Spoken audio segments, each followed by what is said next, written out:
Hi everyone, welcome back to my YouTube channel. You are watching Grow with Gift and thank you for clicking this video. Don't forget to like, share, subscribe and tell other people about this channel. So today we'll be talking about how to write a bursary application letter. So the reason why I decided to do this is I've come across a lot of people that have asked me to assist them with their bursary application letters. And there are quite a couple of mistakes that people make. They're not sure of the structure, what they should talk about, and they literally, panic over this. And it is quite stressful because, you want to get the funding. So I would like to take you through the application, what you need to do, what you need to look out for, what you should not do.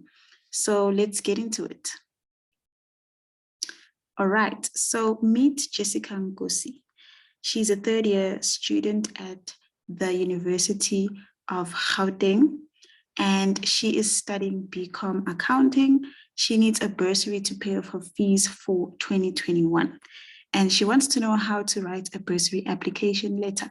And this is where I come in. So disclaimer, none of this information is true, if I can put it like that.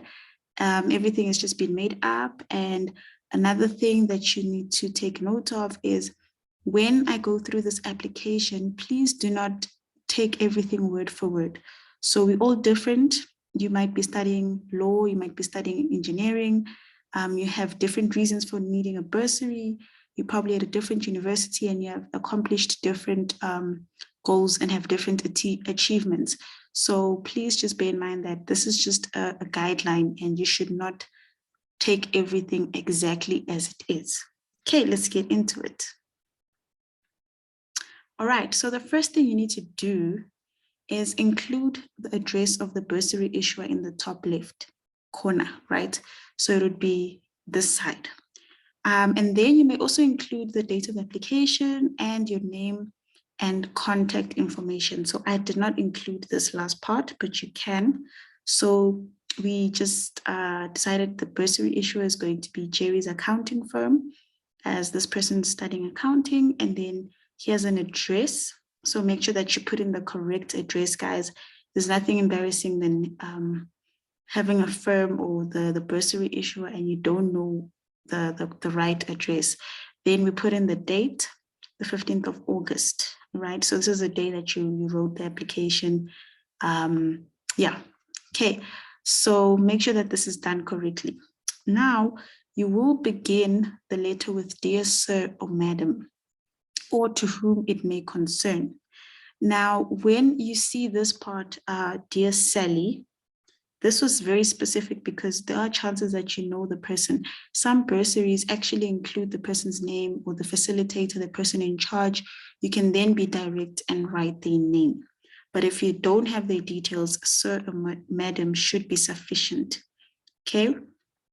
Right. Then in the first paragraph, you need to explain the purpose of the application. So why are you writing to the bursary issuer? Okay, so this should be about 2 to 3 sentences. It needs to be clear, guys. You need to be specific as to why you're writing to them. Okay, so I wrote, I would like to inform you of my intention to apply for a bursary aid to assist me in my educational development. I'm currently enrolled for BCom accounting and doing my third year at the University of Gauteng. I'm about to be a graduate. However, my financial resources are limited as my parents are no longer in a position to afford my fees. So you can have something similar. It doesn't have to be exact. For some people, you might need funding because your previous bursary lost revenue and they closed down or something like that. If you lost your bursary because of academic exclusion and all those things, rather be honest about it because they will see your academic record at the end of the day, but just make sure that you are specific as to why you're applying for the bursary. Okay, so the next paragraph should explain your educational path, including your current degree, okay, as well as your personal achievements, what you plan to achieve, And this can also be limited to around 3 sentences, because, they see a lot of applications, guys, and they're like, yo, get to the point. There's so many applications that they see. And if you're going to write 10 lines, chances are they're not going to read it. Okay. So I wrote, during my first year, I did VAC work for one of the big 4, and we had to present our recommendations to the partners. My recommendations were chosen and have been implemented in the firm. I've also entered an accounting competition, and my team came second place in Gauteng. I see myself pursuing postgrad studies after completing my bachelor's degree, and also working for a good firm like Jerry's accounting firm. So if you see what I did here, I'm kind of, softening them up, meaning that I would consider myself being an employee at the firm. Another thing is, I touched on the current degree. So I explained that I'm currently doing this. This is what I hope to achieve, my postgrad studies. And yeah, it's straight to the point. I've also reflected on certain things I've done, like VAC work, which kind of speaks to your educational path and your career path, because it's related. Okay. Then third paragraph should explain your career plans, how they connect with your degree and education. So remember, you can't be studying this specific degree and stuff, and then you're doing something completely opposite and you want them to fund you. They kind of want to see, what are your plans? Where do you see yourself? Because we're not funding someone because they just want to get by. We want someone that's actually going to make a difference, with the money we give them and the degree that they get. So this section can be longer than the last one because it's reflecting your personal goals, which is what I just said. That they're giving you the money for, a deeper reason. It's not just to help you pay your fees. So you would have to explain how the bursary will help you cover the cost and what you plan to use for the funds. Then you may also add something, okay, with this one, when you say what you plan, not that they'll give you the money directly, they paid at the institution, but basically we've paid for you, but what do you plan to do with the education that you're going to get? Okay, so you can also add something about the circumstances that led to your finances, such as family hardship, but please don't focus too much on that, guys. I know it may sound like, but if they pity me and stuff, then I'll get the funding. I mean, we all have problems in life, but we want to see, how do you focus on your future plans, your success, and not things of the past. We just acknowledge that I have gone through this, but this is how I see a way out. Okay. So I said, I'm a hardworking student and possess skills such as being a critical thinker and problem solver. With this one, I chose these skills because it's related to what is currently identified, or what they currently need in the accounting space. They're looking for critical thinkers, problem solvers. So if you're doing law or something, then you can talk about your negotiating skills or whatever. Then my education is very important to me. And I believe I've constantly been an active student within the university. My second year of university, I was part of the Golden Key and a top achiever. And I also started tutoring lessons for first years who do not understand the principles of accounting. So here I played around with, the achievements that I've done, right? And then I mentioned sort of like, I'm a person that actually gives back.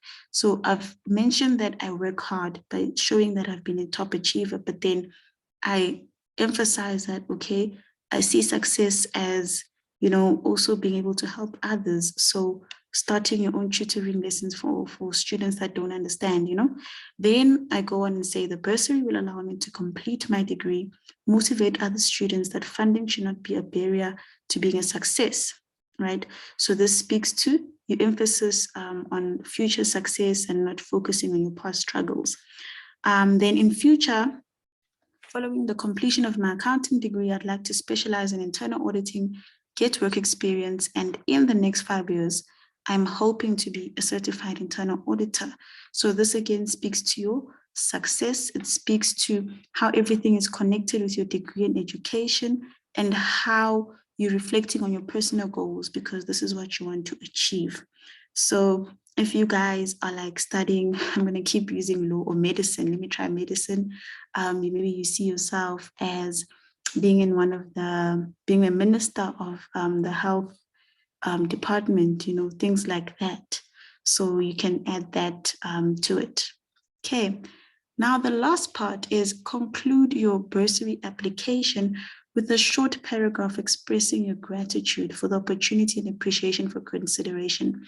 Sign the letter with sincerely and your name. So with this one, you're probably like, why should I thank them? Because they haven't given me anything yet. It clearly says here for consideration. So for the fact that they're reading your bursary application is big enough, to show gratitude. So you already kind of show them in a positive light that I believe I'll be chosen and this is why you should choose me. Okay. So in this paragraph, I said, being accepted to the bursary program will greatly assist me in my educational pursuit and career goals. So I'm already saying that I know it will help me with funding, but there's more that I want to do after this. Okay. So my parents are both working class citizens and they're not able to pay for my college expenses. So remember, this is based on your reasoning. My reasoning here at the top was that my parents are no longer in a position to continue to afford my fees. So when I conclude, I'm just reminding them of why I need this funding. Okay. So your reasoning might be different, then you can just change it. And then it depends on your circumstance again. I said maybe I've been awarded a merit scholarship, but it isn't enough to fund my additional expenses. And I don't want this to be a barrier to my academics and future success. So some universities give merit awards for people that have, passed well. So here I mentioned that I was a top achiever. So students that are like top achievers get maybe 10,000 Rand off, 7,000 Rand off. And obviously that's not enough to cover a course that costs like 40,000 Rand. Okay. Then again, you summarizing this and you're showing them that you're not focused on your negatives, you're focused on your positive and your success, which links back to what was said here and what is mentioned here, that you should not focus on your past struggles. Okay. Then I go on and say, with the help of this bursary, I could afford to finance my studies, living expenses without building up many loans. So you telling them how this would help you, and then you also sort of giving them an idea of the consequences of you not getting the bursary. There's a possibility of you suffering with plenty of loans and all of that. Okay. Then if accepted to your bursary program, I will use the skills I've acquired to honor our school and continue to excel in education and leadership, as well as contribute to our school's student body, providing another voice for our students to be heard. So this can differ as from you as a person. Some people are not into, being a voice for other students, right? So if you say maybe one day I also see myself funding a couple of students in their studies, but you can mention that what would you give back? Once you've been accepted, you shouldn't be somebody that just takes the funding and it's just over and done with. If it means you're going to tell others, about your story, use the skills. Some bursaries have additional classes, they have skills that they give you. If you're able to take those skills that you learn from the bursary issuer and pass it on to the next person, that's perfect. Okay. Then the last one is just a final conclusion. It doesn't have to be specific. You can even use this line. You're just saying, thank you very much for considering my request.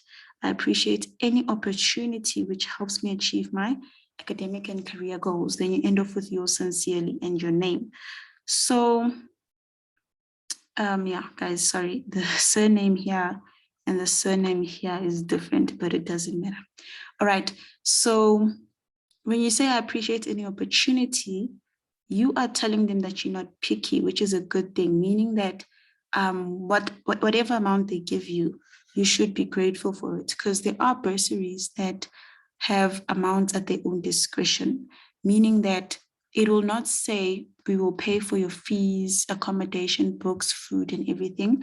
They will not say this is how much you get. It depends on the company's funding. It depends on your course. It depends on how much financial need you need.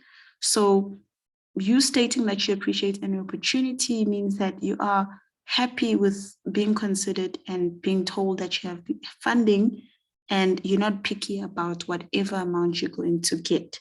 So some bursaries are very specific and tell you that we'll give you 60,000, we'll pay for everything and stuff like that. Okay, so now let's move on to the additional tips.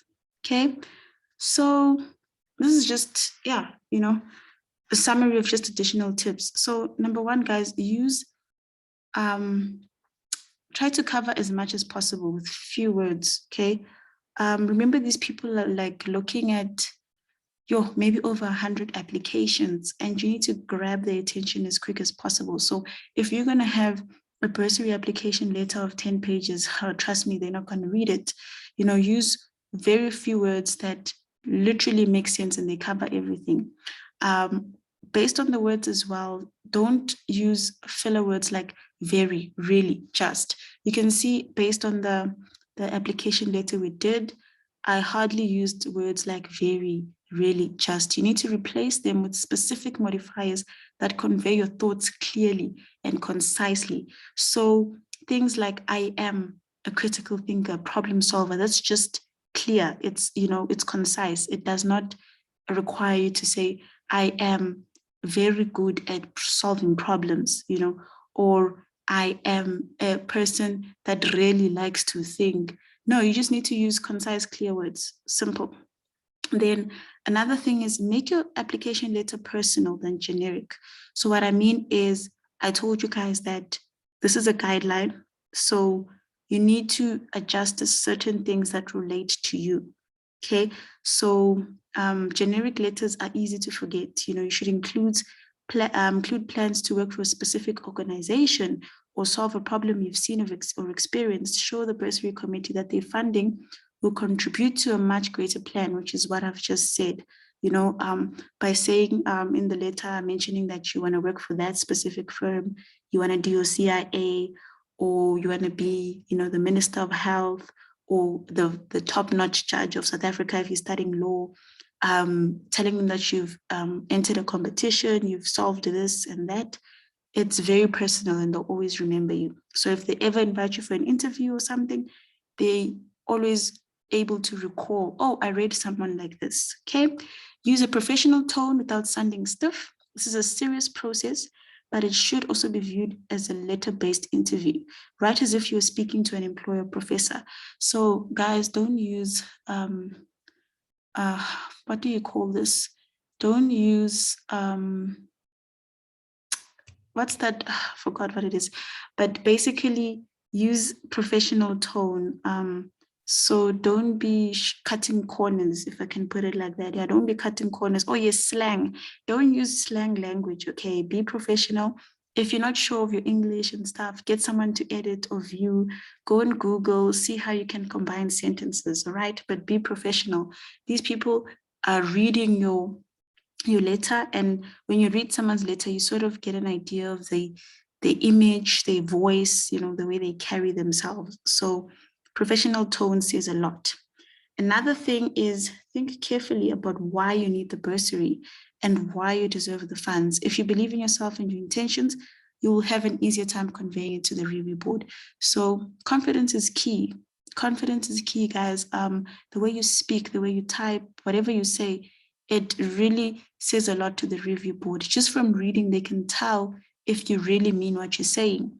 I mean, if you have rich parents and you just felt like taking the chance of a bursary, the way you're going to speak and convey it, it won't show gratitude, because you know that you have a plan B. So just think very carefully why you need the bursary. Also, don't be selfish. There are plenty of other people that need the bursary. And if you don't need it, then don't apply, yeah. So that's all I have to say. So thank you so much for watching this video. I hope I was able to give you insight, and good luck with your application letter. I pray that you get a response and you get that funding. All the best, guys. Thank you.